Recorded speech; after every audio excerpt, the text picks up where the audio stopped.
cette Citroën qui a presque 100 ans. 100 ans, un siècle. La Citroën B2 est le deuxième modèle créé par André Citroën.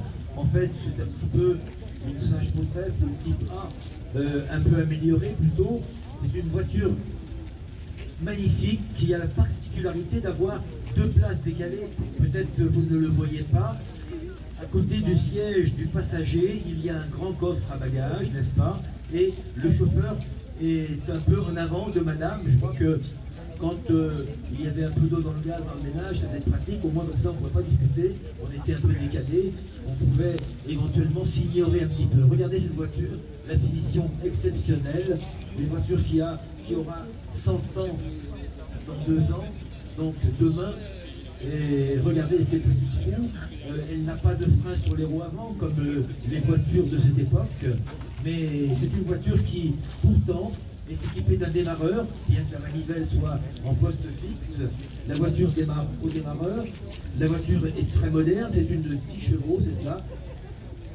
Et puis, cette voiture a eu un immense succès.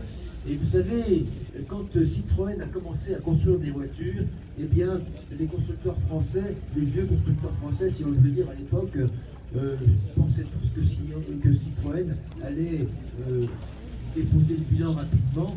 Eh bien, au contraire, ça n'a pas été le cas. Citroën a copié un petit peu, s'est inspiré, on va dire, des techniques de Henry Ford et a construit des voitures à la chaîne, donc des voitures qui étaient vendues à des prix très compétitifs. Voilà, cette voiture est remarquable car elle a une teinte complètement conforme à ce qu'il se faisait à cette époque, ce vert olive foncé et somptueux. La voiture est extrêmement bien restaurée. Merci infiniment. Tout à l'heure, tu nous as présenté une belle C6 et voici maintenant le clou de cette présentation, la plus vieille voiture, pratiquement un siècle, et on a ainsi rendu hommage à André Citroën.